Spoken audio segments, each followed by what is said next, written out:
우연인가 섭리인가 오늘 세 번째 대반전이라는 제목으로 말씀을 드립니다. 여러분 설교 노트를 보시면서 말씀 들으시기 바랍니다.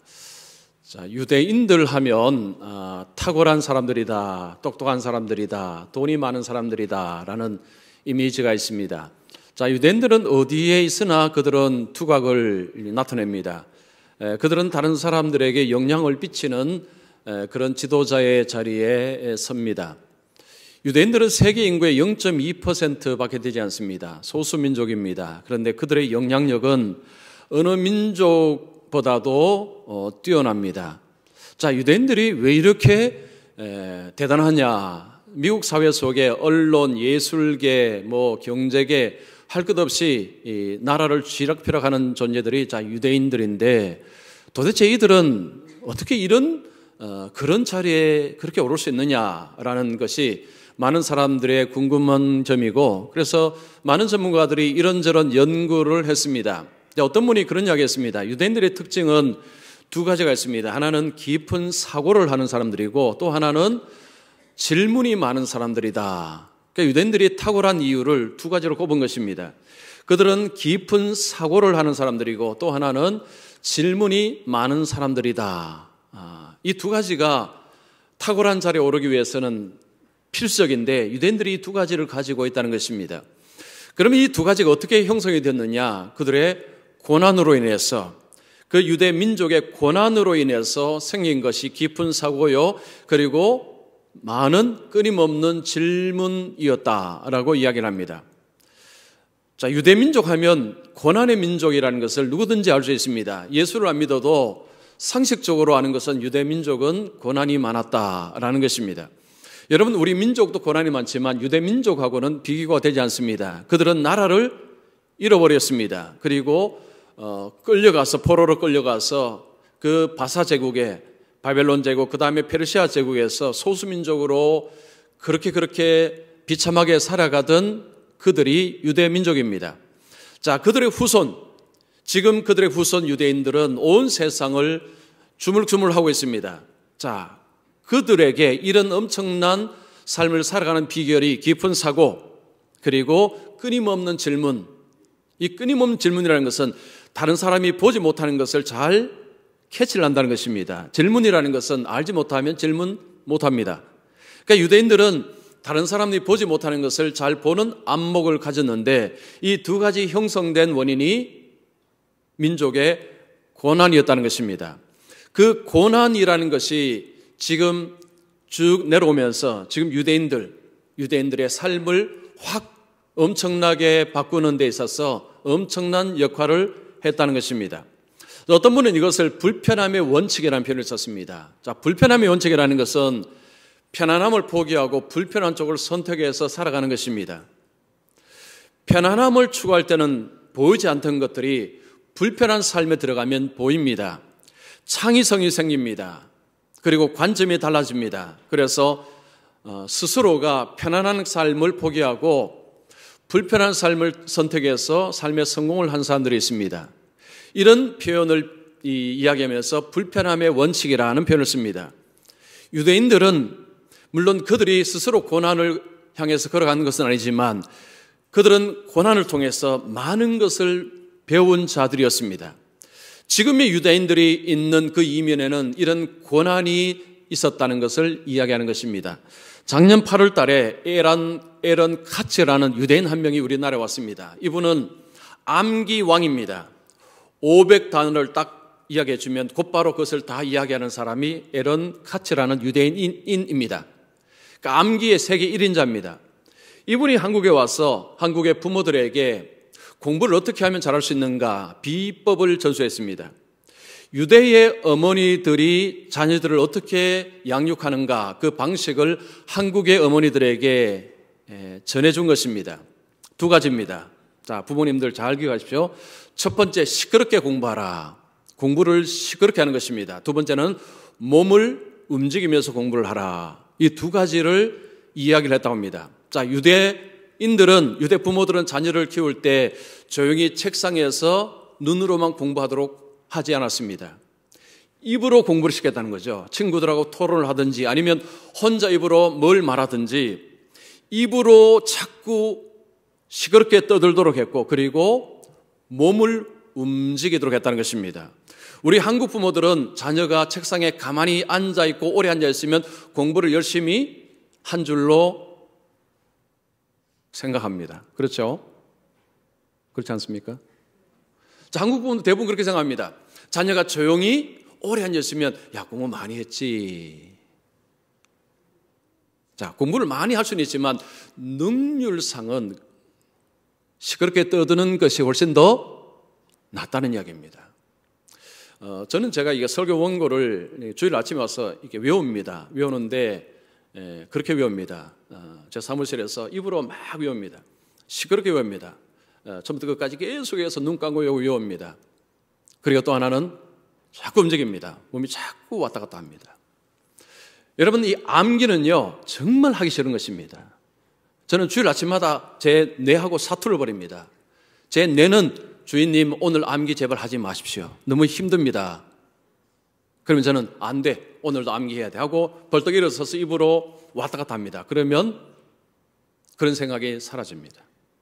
그래서 우리가 자녀들에게 공부를 시킬 때 조용하게 공부하는 건 물론 필요할 때는 조용하게 공부도 해야 되지만 혼자 방에 있을 때는 떠들면서 입으로 거울을 보면서 그렇게 하는 것이 효과적이에요. 그리고 몸을 움직이는 것이 뇌의 활동에 도움이 된다고 합니다. 뇌는 조용할 때, 편안할 때 활발하게 움직이지 않고 떠들 때, 시끄러울 때, 몸이 막 움직일 때 뇌가 더 활발하게 움직이고요. 기억력이 더 좋아진다고 합니다. 제 경험도 그렇습니다. 가만히 눈으로 외우는 것하고 입으로 몸을 움직이면서 외우는 것하고는 차원이 다릅니다. 그래서 여러분 자녀들이 손주들이 공부할 때는요, 얘들 시끄럽게 공부해라 그렇게 이야기를 하시면 야, 우리 부모님은 우리 할아버지 할머니 뭔가 아시는가 보다 그런 이야기를 듣습니다. 자, 이스라엘 백성들은 불편하면서 그들은 배웠습니다. 고난을 통해서 배웠습니다. 고난을 통해서 남들이 보지 못하는 것을 그들은 보았습니다. 남들은 알지 못하는 것을 그들은 깨달았습니다. 지금의 유대인들이 머리가 좋은 유대인들이 아닙니다. 많은 전문가들이 유대인들이 머리가 좋은가 연구해 보니까 그렇지 않다는 것을 그들은 결과를 통해서 발표했습니다. 유대인들은 특별히 머리가 더 좋은 사람들이 아니다. 그 이면에 고난이 자리를 잡고 있다는 것입니다. 여러분, 고난이라는 게요, 모든 사람에게 고난이 긍정적인 역할을 하는 것은 아닙니다. 어떤 사람은 고난에서 넘어지고 자빠지는 사람이 있고요. 어떤 사람은 고난을 통해서 더 성장하는 사람이 있습니다. 고난을 통해서 자빠진 사람에게는 배울 것이 하나도 없습니다. 그분들은 할 말이 하나도 없습니다. 그러나 고난 속에서 성장한 사람들은 할 말이 많습니다. 그리고 배울 게 많습니다. 우리가 귀를 열고 들어야 될 사람은 고난 속에서 자빠지고 사라진 사람이 아닙니다. 고난 속에서 일어선 사람들, 고난 속에서 성장한 사람들, 여러분 그런 사람들에게 찾아가면 배울 게 많습니다. 그들은 할 말이 많습니다. 여러분, 성경에서 유대인들은 하나님을 빼면 설명이 되지 않습니다. 그들의 엄청난 시련과 고난 속에 있을 때 이 유대인들의 성장과 승리 이면에는 하나님이 뒤에 계십니다. 이것을 하나님의 일하심, 하나님의 섭리라 그렇게 부를 수가 있습니다. 자, 에스더라는 것은 이 성경은 특이한 성경입니다. 하나님이란 단어도 나오지 않습니다. 종교적인 언어가 없습니다. 그런데 성경에 들어와 있습니다. 어떤 사람들은 이게 왜 성경이냐? 하나님이란 말도 없지 않느냐? 그들이 하나님께 기도했다 이런 말도 없지 않느냐? 이게 왜 성경에 들어가 있느냐? 이런 이야기를 하는 사람들이 꽤 많았습니다. 그런데도 왜 이게 성경 안에 있을까요? 자, 여기에는 하나님이라는 글자도 없습니다. 다른 성경처럼 그런 표현들도 없습니다. 그러나 그 속에 하나님의 섭리, 하나님의 일하심, 하나님의 손길, 하나님의 역사가 그 속에 있습니다. 에스더는 다른 성경이 보여주지 못하는 것을 우리에게 보여줍니다. 우리가 세상 살아가면 하나님 눈에 보이지 않습니다. 사람들은 하나님을 인정하지 않는 사람들이 권력자에 앉아 있습니다. 하나님 믿지 않는 사람들이 더 많습니다. 세상은 우연으로 막 돌아가는 것처럼 보입니다. 권력자가 자기의 권력을 가지고 세상을 쥐락펴락하는 것처럼 보입니다. 돈 있는 사람이 자기 돈으로 세상을 자기 힘대로 끌고 가는 것처럼 보입니다. 그러나 이 세상 속에서 주권자는 하나님이시다. 하나님이 이 세상을 통치하신다. 하나님이 이 세상을 하나님 뜻대로 인도하신다. 이것을 성경은 말씀하고 특별히 에스더는 말씀을 하고 있습니다. 그래서 이 에스더를 우리가 가만히 보면 이 세상을 볼 수 있고요. 이 세상에 보이지 않는 하나님의 손길들, 하나님의 섭리와 하나님의 일하심을 볼 수가 있습니다. 자, 오늘은 특별히 말씀 속에서 대반전이 일어납니다. 자, 유대인들에게 엄청난 어려움이 생기는데 거기에 역전성이 일어납니다. 뒤집히는 일이 벌어집니다. 이 대반전이라는 것이 어떻게 일어나는가를 우리가 한번 잘 볼 필요가 있습니다. 자, 우리의 인생이 이 세상에서 이런저렇게 치이면서 재정적으로, 육체적으로, 또 사회적으로, 아니면 직장에서, 사업에서 우리가 원하는 대로 되지 않을 때에 사람은 낙심하고 낙담할 수 있습니다. 요즘은 경제도 어렵고요. 다 어렵습니다. 앞이 보이지 않습니다. 너무 깜깜합니다. 예수를 믿는다는 것이 왜 좋은지도 잘 모르겠습니다. 오늘 칼럼에도 썼습니다. 많은 분들이 교회를 나오다가 교회를 더 이상 나오지 않습니다. 지금 우리 한국교회는 점점 교회 다니는 사람들이 줄고 있습니다. 왜 그럴까요? 예수 믿어도 별 것 없네. 교회 다니도 별 것 없네. 여전히 힘들고 여전히 어렵네. 이럴 바에 교회를 왜 다니느냐? 근데 이분들은 중요한 것을 모릅니다. 오늘 바로 그 중요한 것을 에스더를 통해서 하나님이 우리에게 말씀하고 있습니다. 그것이 바로 대반전입니다. 대반전. 하나님을 믿는 자에게, 하나님을 신뢰하는 자에게 대반전이 일어난다는 것을 이야기합니다. 그래서 여러분, 오늘 말씀은요, 우리 인생에 엄청난 소망을 줍니다. 제가 앞에서 말씀드렸지만 섭리를 믿는 것은 소망을 가지는 것입니다. 세상을 아무리 봐도 소망이 보이지 않습니다. 여러분, 요즘 대한민국 보면 소망이 보이십니까? 제 눈에는 보이지 않습니다.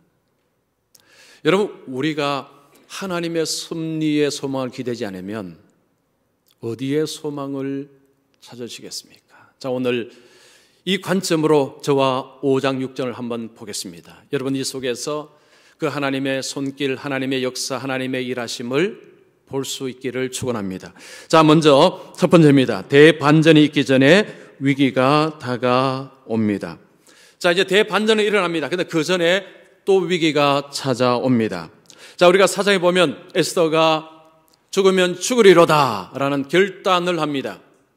에스더는 자기의 목숨을 내어놓고 왕에게 나아가기로 결단을 했습니다. 5장에 오면 에스더가 왕후의 예복을 입습니다. 그리고 왕으로 이제 왕이 있는 어전을 향해서 나갑니다. 그 앞에 왕궁의 안뜰로 들어갑니다. 여러분, 그 뜰은 금지 구역입니다. 그냥 들어가면 안 됩니다. 왕이 부르지도 않았는데 자기 스스로가 들어갔다가는 목이 날아갑니다. 지금 에스더는 왕이 부르지도 않았습니다. 그런데 자기 발로 왕궁의 안뜰로 들어갑니다. 자, 그때 에스더의 마음속에 두려움, 불안 이런 것들이 있었겠죠. 그도 사람인지라. 그러나 결단했습니다. 내가 죽겠다.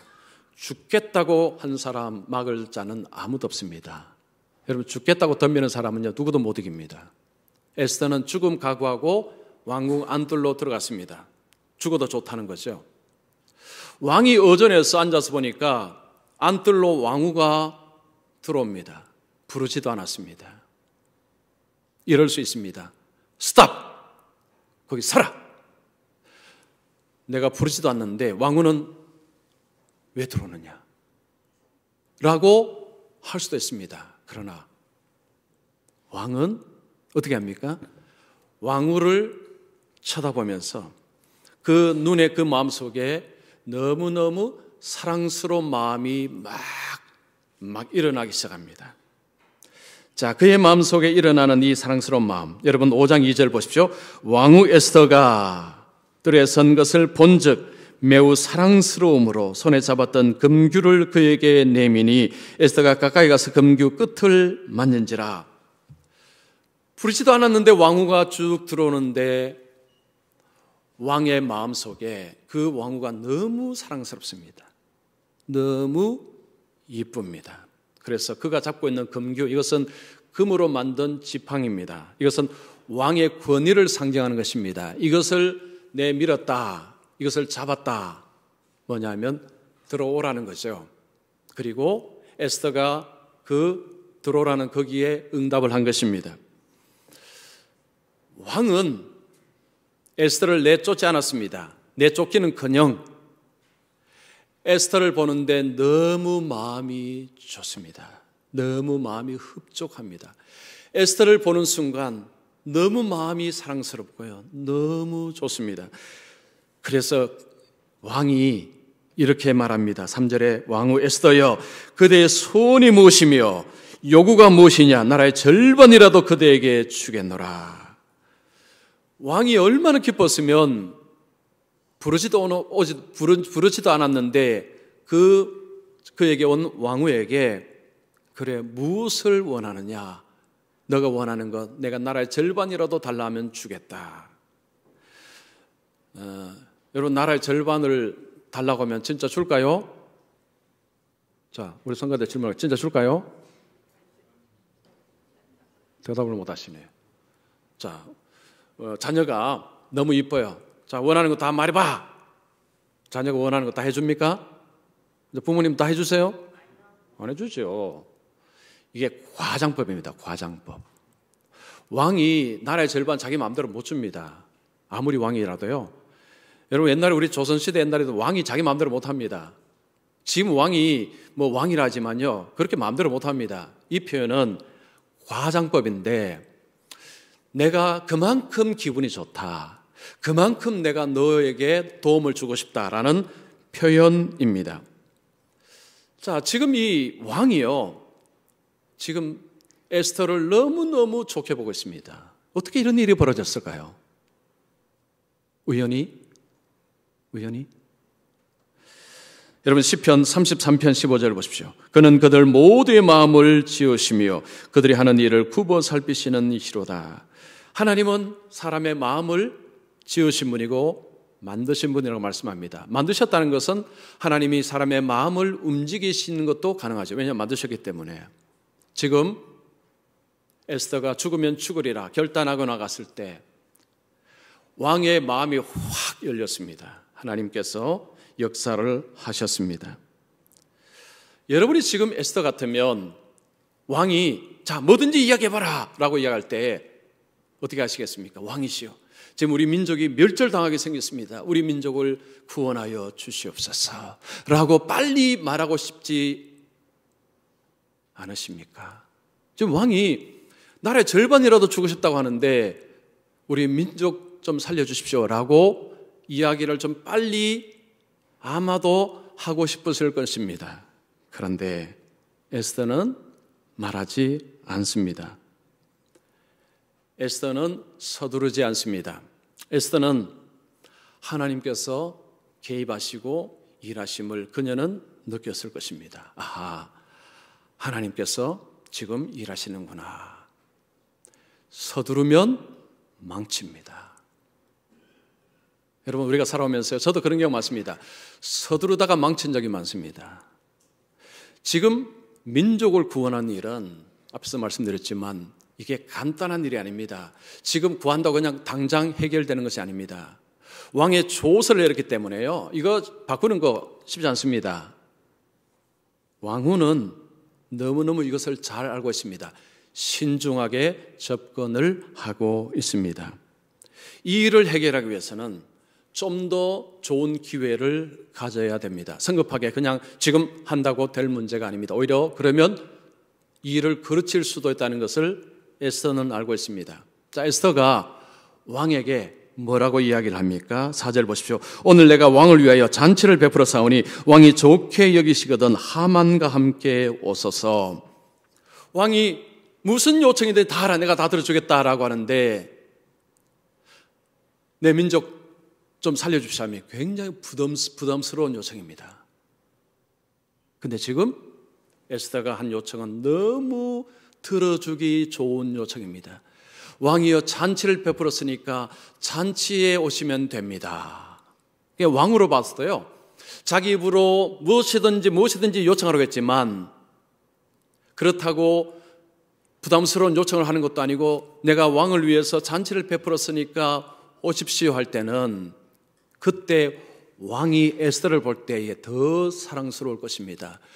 어찌 이런 사랑스러운 왕후가 있는가? 그때에 뭔가 요구를 하는 것이 정상인데 요구도 안 합니다.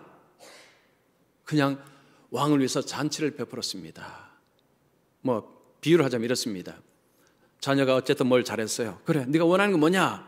하니까 자녀가 아빠, 저는 아빠만 있으면 돼요.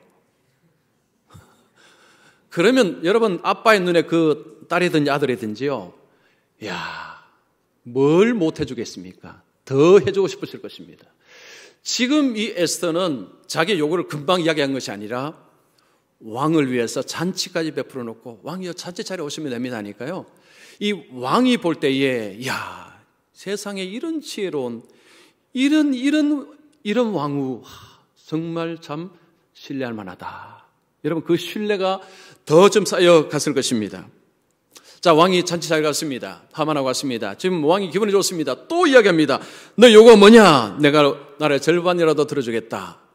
이때는요, 그 아빠하고 완전히 다릅니다. 더 지금 들어주겠다는 기세가, 그러니까 그 마음이 더 큰 것입니다. 빨리 이야기하라는 거죠. 내가 들어주겠다는 것입니다. 그만큼 지금 왕이 에스더에게 완전히 좀 쏠려 있습니다.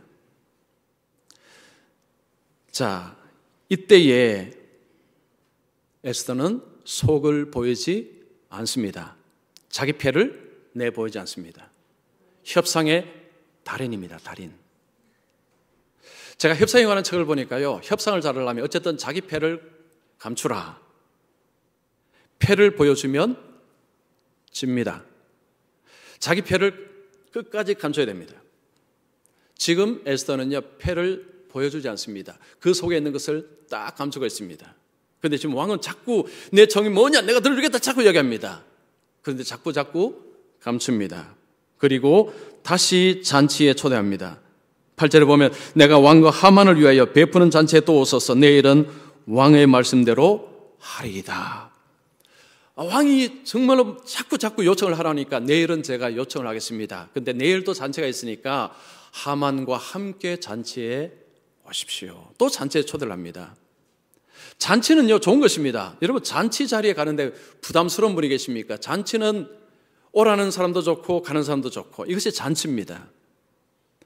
왕에게 또 잔치의 자리에 초대하니까 왕이 또 기분이 좋은 거죠. 지금 뭘 부담스러운 요구를 한 것도 아니고 그냥 잔치에 오기만 하면 된다는 거죠. 여러분 이때에 왕 말고 기분 좋은 사람 누가 있습니까? 누구죠? 하만입니다. 하만이 왜 기분 좋습니까? 왕후가 자신을 왕과 동급으로 놓고 있습니다. 다른 신하들을 오라는 것이 아니고 왕과 하만 두 사람만 오십시오라고 했으니까 하만의 머릿속에는 이 왕후가 나를 왕하고 동급으로 여기는구나. 지금 하만은요, 업이 되었습니다. 완전히 업이 됐어요. 지금 이제 하늘로 좀 막 올라가고 있습니다. 자, 올라가는 것은 언젠가 추락합니다. 근데 지금 너무 올라가고 있어요. 쫙 올라갑니다. 자기 집에 가서 막 집에 갈 때 막 콧노래 부르면서 갔겠죠. 가면서 자기 부인과 친구들에게 지금 왕후가 나를 왕과 함께 잔치에 또 불렀다. 왕이 나를 왕처럼 대접을 한다. 너무너무 좋다라고 자랑을 합니다. 여러분 이런 자랑은 위험한 자랑입니다. 야고보서 4장 16절 보십시오. 너희가 허탄한 자랑을 하니 그러한 자랑은 다 악한 것이라. 허탄한 자랑은 교만으로 인한 자랑을 말합니다. 자기를 이제 한껏 저 하늘 꼭대기로 올리는 자랑입니다. 이 자랑은 악하다고 했습니다. 악하다는 것은 뒤에 몰라간다는 거죠. 추락한다는 것을 말합니다. 하나님이 추락을 시키시는 것입니다. 자, 지금 하만이 집에 와서 막 이게 업이 돼 갖고요. 지금 아내와 자기 친구들에게 지금 내가 이렇게 대접을 받고 있다고 막 이야기를 하다가 갑자기 한 사람이 딱 생각이 나면서 기분이 확 나빠집니다. 누구입니까? 모르드게입니다. 모르드게. 갑자기 그 좋던 기분에 모르드게를 생각하니까 기분이 확 상합니다. 그러면서 이 모르드게 때문에 내가 지금 마음에 만족이 안 돼. 이 인간을 좀 어떻게 했으면 좋을까 하니까 아내와 친구들이 제안을 합니다. 뭘 그렇게 고민하십니까? 내 높은 나무를 세워서 이 50규빗이 23m입니다. 여러분 23m는요 굉장히 높습니다. 그걸 세워서 거기다가 모르드게를 매 달아라고 했습니다. 왕에게 요청해서 매 달면 된다는 거죠. 그러면 거기에서 하만이 마음이 만족할 것이다. 여러분 이 23m는 하만의 자존심의 높이입니다. 그의 자존심의 높이입니다. 지금 아내와 친구들이 그 제안을 하는데 이 제안은 굉장히 위험한 제안입니다. 여러분 역사 속에서요 무고한 사람을 이렇게 했다가 자기가 도로 거기에 들어가는 케이스들이 정말 많습니다. 그러니까 무고한 사람을 함부로 고통을 줬다가 거꾸로 되는 케이스들이 진짜 많습니다. 역사를 알면요 함부로 이렇게 하는 것은 이건 위험하다라고 생각이 드는데 지금 하만은 교만하기 때문에 앞뒤 좌우 분별이 하나도 안 됩니다. 교만이 위험한 이유는요 좌우 분별력이 없어집니다. 눈, 귀 다 감겨버립니다. 아첨하는 사람들만 옆에 있습니다. 이 굉장히 위험한 제안을 받아들입니다. 아이고 그거 참 좋은 제안이다. 내가 그렇게 해서 모르드게를 높이 내가 세워서 내가 마음의 만족을 얻어야 되겠다라고 생각을 합니다. 자, 우리가 살아가면서요 주위의 사람들에게 조언을 구하고 도움을 요청을 할 때가 있습니다. 그럴 때 정말로 우리에게 필요한 조언을 해주는 사람과 그렇지 않은 사람을 구분을 잘할 수 있어야 됩니다. 이거 구분이 안 되면 오히려 잘못된 길로 갈 수 있습니다. 여러분 예레미야 6장 10절 보십시오. 내가 누구에게 말하며 누구에게 경책하며 듣게 할꼬 보라 그 귀가 할례를 받지 못하였으므로 듣지 못하는도다. 보라 여호와의 말씀을 그들이 자신들에게 욕으로 여기고 이를 즐겨하지 아니하니. 이스라엘 백성들이 왜 망했느냐? 하나님의 말씀을 욕으로 여겨버렸다는 것입니다. 즉 하나님 말씀으로 경책을 할 때 그걸 받아들이는 것이 아니라 그것을 싫어하고 오히려 세상의 우상의 이런 말들을 듣다가 망했다는 것입니다. 이 말씀은요 하나님 말씀은 때로 우리를 경책하고 우리를 책망하고 우리의 속을 아프게 하고 이것이 하나님의 말씀입니다. 그런데 그게 이제 듣기 싫은 거죠.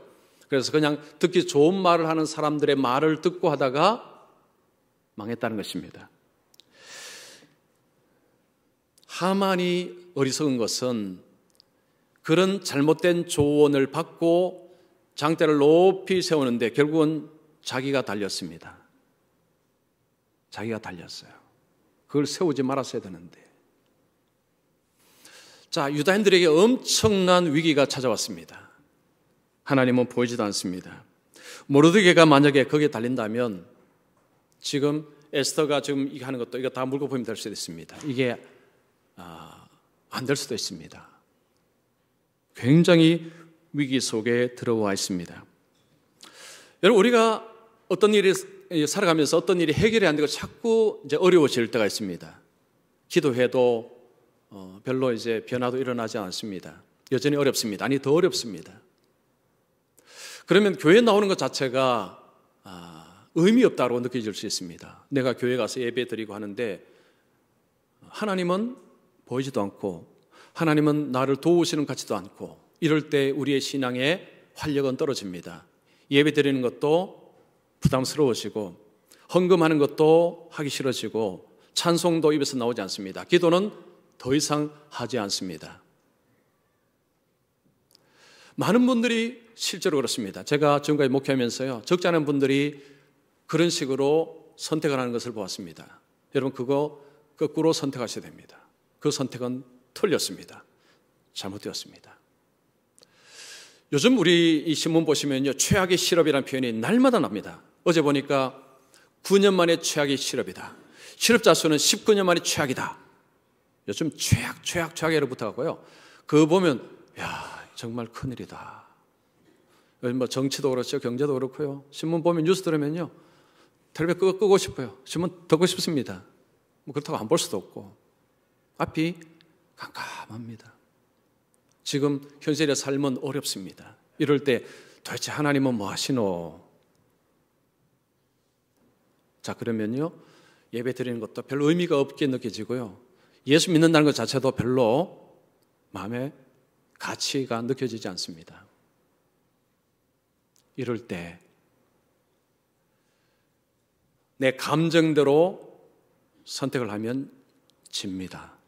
감정의 반대로 가야 됩니다. 내 감정은 교회 가지 말자. 뭐 교회 가서 뭐 봉사하고 그럴 필요 없고 뭐 그렇게 해봐야 도움도 안 된다. 이런 게 우리 감정에. 그럴 때 거꾸로 가야 됩니다. 죽으면 죽으리로다. 내가 한번 사는 인생, 내가 하나님께 인생을 안 걸면 내가 뭐에 인생을 걸겠느냐? 내가 교회 가겠다, 예배하겠다, 내가 섬기겠다. 여러분 결단하십시오. 이게 사는 길입니다. 세상 말은 거꾸로 이야기합니다. 교회 가지 말아라. 하나님 없다. 기도해도 안 되지 않느냐? 너 기도 많이 했지 않느냐? 기도해도 못 됐느냐? 세상은 그런 이야기합니다. 그러나 우리는요, 그런 이야기 들을지라도 나는 그래도 하나님을 믿겠다. 나는 그럴지라도 지금 내 기도에 당장 응답은 안 해도 나는 그래도 하나님을 믿겠다. 내 삶을 하나님께 던지겠다. 이게 사는 길입니다.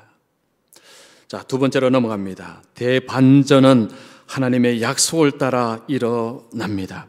자, 6장에 들어오면 이제 모르드게가 하룻밤만 지나면 저 나무에 달려서 죽게 생겼습니다. 그런데 상황은 모르드게에게 너무 불리합니다. 밤이라는 시간은 아무것도 일어나지 않는 시간일 수 있습니다. 왜냐하면 다 자기 때문에.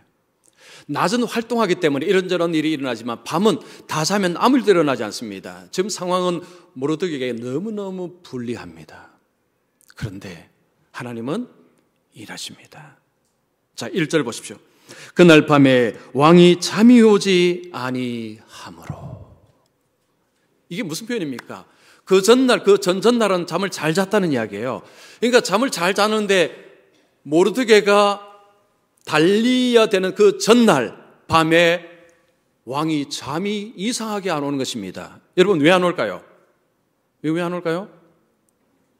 올 수 없죠. 우리가 어떻게 합니까? 그죠? 하나님께서 일하시기 때문에 잠이 오지 않는 것입니다. 보통 잠이 오지 않는 것은 이런 경우입니다. 내일 정말 기쁜 일이 있으면, 즉 소풍 가면, 제가 이제 초등학교 때요, 소풍 가기 전날은 잠을 못 잤습니다. 여러분 그때 보따리를 이렇게 딱 메고 소풍 갔거든요. 그 안에 뭐가 든지 아십니까? 벤또, 고구마 삶은 것, 말표 사이다, 계란 삶은 거 2개. 그런데요, 너무 좋아하고 잠을 못 자는 겁니다. 그거 싸놓고. 요즘 애들 좀 웃겠죠. 그럼 뭐가 좋으냐는 거죠. 자, 그리고 걱정이 많을 때, 여러분 내일 무슨 엄청난 뭐 일이 일어나면 그럼 잠 못 잡니다. 그리고 질병이 있을 때. 지금 왕이 내일 잔치 자리에 가야 되니까 너무 기뻐서 잠을 못 잘까요? 아닙니다. 허구한 날 잔치하기 때문에 잔치 뭐 특별히 새로울 게 없습니다. 왜 잠이 안 올까요? 모릅니다. 하나님만이 아십니다. 자, 잠이 안 오니까 뭐 합니까? 궁중일기 한번 읽어봐라 하고 뭐 내신지 하여튼 시킵니다. 자, 시키니까 궁중일기에 뭐가 기록되어 있습니까? 우리가 앞에 봤죠? 모르드게가 왕을 구한 일이 기록되어 있습니다. 내시 2사람이 왕을 암살하려고 하는 그 계획을 모르드게가 알고 왕을 살렸습니다. 이것이 거기에 기록이 되어 있는 것을 관례가 1자 왕이 그제서야 한 것입니다. 이거 포상했느냐? 포상하지 않다는 것을 알았습니다. 그때 왕이 바깥에 누가 없느냐라고 부릅니다. 바깥에 누가 있었죠? 하만이 있습니다. 하만이 그 왜 있습니까? 이제 왕에게 모르드게를 달아야 되기 때문에 그 왕의 허락을 구하려고 거기에 대기하고 있었습니다. 그런데 왕이 자기 이름을 딱 부릅니다. 하만이 이런 생각이 들었을 것입니다. 이야, 세상이 나 중심으로 돌아가는구나. 왕이 지금 나를 불러서, 내가 왕을 부른 것도 아닙니다. 왕이 나를 부르는, 그러니까 세상이 지금 자기 중심으로 돌아가는 거죠. 내 뜻대로 세상이 움직여 간다는 것을 머릿속에 생각을 했을 것입니다. 하만은 지금 모르드게를 다는 것을 위해서 왕을 만나야 되는데, 왕이 부르니 이제는 자기가 그 이야기를 하면 모르드게를 달면 됩니다. 그런데 왕이 무슨 이야기를 합니까? 내가 어떤 사람을 존귀하게 해야 되는데 그 사람을 어떻게 하면 존귀하게 해줄 수 있느냐, 좋은 방안을 한번 이야기하라. 이러니까 하만이 갑자기 귀가 번쩍하죠. 왜 그렇습니까? 와, 왕이 나를 존귀하게 여기려고 지금 마음에 잠도 안 자고 이 생각을 하고 있구나. 착각은 자유입니다. 착각은 자유예요. 지금 하만은 지금 왕이 자기를 존귀하게 할 줄 알고 뭘 제시합니까? 왕이 타는 말에다가 그 사람을 왕복을 입혀서 왕관을 씌워서, 그리고 이거 다니면서 왕이 존귀하게 여기는 자는 이처럼 하겠다라고 사람들에게 자꾸 이야기를 하면서 성을 다니도록 이렇게 하면 됩니다라고 했습니다. 하만은 자기가 그 말에 타고 자기가 왕복을 입고 자기의 왕관을 쓴다라고 생각을 하고 있습니다. 그래서 최고로 높아지는 것을 제안을 한 것입니다. 착각은 자유입니다. 착각은 자유입니다. 자기 마음대로 생각할 수 있습니다. 그런데 왕이 누구를 이렇게 하라고 했습니까? 모르드게를. 자, 6장 10절 보십시오. 왕이 하만에게 이르되 너는 내 말대로 속히 왕복과 말을 가져다가 대궐문에 앉은 유다 사람 모르드게에게 행하되 무릇 내가 말한 것에서 조금도 빠짐이 없이 하라. 자, 이 하만이 이야기를 들었을 때 그 감정이 어땠을까요? 충격이 얼마나 컸겠습니까? 내가 뭘 잘못 들었나? 혹시 왕이 하만을 이야기했는데 모르드게를 이야기한 거 아닌가라고 자기 귀를 의심했을 것입니다. 철석같이 자기라고 생각했는데 지금 자기가 매달아야 되는 그 모르드게를 그렇게 하라는 거죠. 지금 하만은요, 아마 자기 귀를 계속 이거 뭐 잘못됐나? 이거 내가 잘못 들었나? 이게 무슨 이야기지? 내가 그거 타야 되는데. 왕은 모르드게를 그렇게 하되 너가 말한 것 빠짐없이 그대로 시행하라고 명령을 내렸습니다. 하만이 모르드게를 그 왕이 타는 말에 태우고 왕복을 입히고 왕관을 씌우고 가면서 외칠 때 속이 어떻을까요? 속이 막 문드러졌을 것입니다. 이게 무슨 일이냐? 이게 일이 왜 이렇게 되었지? 일이 뭔가 꼬이고 있다. 일이 좀 이상하다. 뭔가가 이상하다. 아마 오싹한 것을 느꼈을 것입니다. 보이지 않는 손에 의해서 반격당하고 있다는 느낌, 무서움, 두려움이 그 속에 엄습했을 것입니다. 자, 그가 집으로 돌아와서 거기에 아내와 친구들에게 그가 경험한 것을 했을 때 아내와 친구들이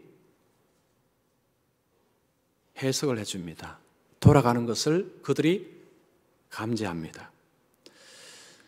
13절 보십시오. 모르드게가 과연 유다 사람의 후손이면 당신이 그 앞에서 굴욕을 당하기 시작하였으니 능히 그를 이기지 못하고 분명히 그 앞에 엎드려지리이다. 하루 전만 해도 이 사람들이 뭘 이야기했습니까? 유다인 모르드게를 높이 달아라 라고 했는데 그 사람들이 완전히 다른 해석을 합니다. 유다인의 후손이면 그를 건드렸으니 이기지 못하고 당신이 피할 것이다. 당신이 망할 것이다. 그런 이야기입니다. 이들은 어떻게 이런 이야기를 할 수 있었을까요? 자, 여러분 민수기 24장 20절 보십시오. 아말렉을 바라보며 예언하여 이르기를 아말렉은 민족들의 으뜸이나 그의 종말은 멸망에 이르리로다. 자, 구약에 이런 말씀이 있습니다. 하나님이 대대의 아말렉과 싸우리로다. 그런 말씀도 있습니다. 이들은 아마도 이런 말씀을 그들이 생각을 했었을 것입니다. 학자들이 그렇게 추론합니다. 이들이 이것을 알았다는 거죠. 상황이 이렇게 돌아가니까 아하, 그 말씀이 현실화가 되는구나. 이제 당신 큰일 났다. 유대인 건드렸기 때문에 당신은 빠져나올 수 없을 것이다. 지금 안 그래도 불안해서 왔는데 해석까지 해줍니다. 자, 14절 보십시오. 아직 말이 그치지 아니하여서 지금 그런 이야기를 듣는데 왕의 내시들이 이르러 하만을 데리고 에스더가 베푼 잔치에 빨리 나아가니라. 자, 제가 질문을 할게요. 자, 지금 하만이 왕후의 잔치에 가는데 14절은 기쁠까요? 두려울까요? 대답하십시오. 기쁠까요? 두려울까요? 두렵죠. 이거는 끌려가는 것입니다. 지금 말이 잔치 자리죠. 내시들에서 끌려가는 것입니다. 성경은 예수 믿는 자가 이 땅에서 편안한 삶을 살아가며 모든 것이 다 완벽하게 준비가 되는 삶을 살아간다고 약속하지 않습니다. 오히려 고난이 있을 것이다. 어려움이 있을 것이다. 환난이 있을 것이다. 그런데 한 가지 약속을 합니다. 그러나 대반전과 승리가 있을 것임을 약속합니다. 때가 되면 뒤집힌다는 거죠. 아까 우리 예배 전에 찬양했습니다. 역전이 일어납니다. 여러분 시편 121편 4절 말씀 보십시오. 이스라엘을 지키시는 이는 졸지도 아니하시고 주무시지도 아니하시리로다. 자, 우리가 어려움 당하면 기도하는데도 아무 일이 일어나지 않으면 하나님은 주무시나, 하나님은 아무것도 못 보시나. 그러나 성경은 뭐라고 이야기합니까? 하나님은 졸지도 주무시지도 아니하시다. 하나님은 다 보고 계시고 하나님은 일하고 계시다는 것입니다. 자기 백성을 위해서 하나님은 일을 하시는데 하나님께서 때로 우리의 삶이 어렵고 힘들고 답답한 삶을 하나님이 허락하시기도 하십니다. 왜냐? 더 큰 것을 위해서. 대반전이 일어나기 전에는요, 위기가 옵니다. 어려움이 찾아옵니다. 하나님께서 약속하신 말씀이 있습니다. 우리가 붙잡는 것은 말씀입니다. 말씀. 자, 로마서 14장 11절 말씀. 자, 우리 같이 읽습니다. 주께서 이르시니 내가 살았노니 모든 무릎이 내게 꿇을 것이요 모든 혀가 하나님께 자백하리라. 자, 하나님께서 말씀하십니다. 모든 무릎이 주께 굴복할 것이다. 예수님께 굴복할 것이다. 모든 혀가 하나님께 자신의 죄와 자신의 잘못을 제백할 것이다. 이 말씀은 이런 것입니다. 이 땅에 살아가면 지금 하나님이 없다 하고 예수님을 향해서도 막 말을 함부로 하고 하는 사람들이 많습니다. 요즘 책이나든가 인터넷 보면 한두 사람이 아닙니다. 때가 되면 하나님이 진짜 계셨구나. 와, 성경이 진짜 성경대로 되는구나 라는 것을 자기 눈으로 목도할 날이 온다는 것입니다. 그때는 함부로 대하고 없다고 그렇게 대했던 그 주님 앞에 무릎 꿇고 엎드리는 일이 일어난다는 거죠. 자, 여러분, 우리의 신앙이라는 게 지금 살아가면요, 특별한 게 없습니다. 예수 믿는다고요, 갑자기 승승장구를 하고 돈을 많이 벌고 하늘에 돈이 떨어지는 것도 아니고 건강이 갑자기 슈퍼맨이 되는 것도 아니고 똑같습니다. 똑같이 어렵습니다. 똑같이 질병이 찾아옵니다. 그런데 한 가지 여러분 기억하실게요. 때가 되면 하나님은 바꾸십니다. 하나님의 약속의 말씀을 따라서 대반전을 이루시고 하나님의 자녀들을 세우십니다. 높이십니다. 그때까지 우리가 해야 될 것은 믿음으로 그 하나님을 여전히 신뢰하고, 어렵더라도 여전히 하나님을 예배하고, 힘들어도 여전히 하나님을 찬송하고, 내 삶에 변화가 일어나지 않고 여전히 더 어려울지라도 그럼에도 불구하고 그 하나님을 높이는 것입니다. 그 하나님의 뜻을 따라 사는 것입니다. 즉 인내하며 믿음으로 사는 것입니다. 여러분, 임계점이란 말 아시죠? 임계점. 운동을 하든지 등산을 하든지 뭘 하든지 임계점 넘어가야 보입니다. 임계점 밑에서는요, 아무리 책을 봐도 다 까먹고, 내가 왜 책을 많이 읽었는데 아무것도 기억이 남는 것이 없지, 공부를 그렇게 많이 했는데 뭐 이렇게 되지, 임계점을 넘기지 못한 것입니다. 임계점만 딱 넘어가면 와 보입니다. 신앙도 똑같습니다. 그 임계점까지는 인내하고 참으시고 또 참으셔야 됩니다.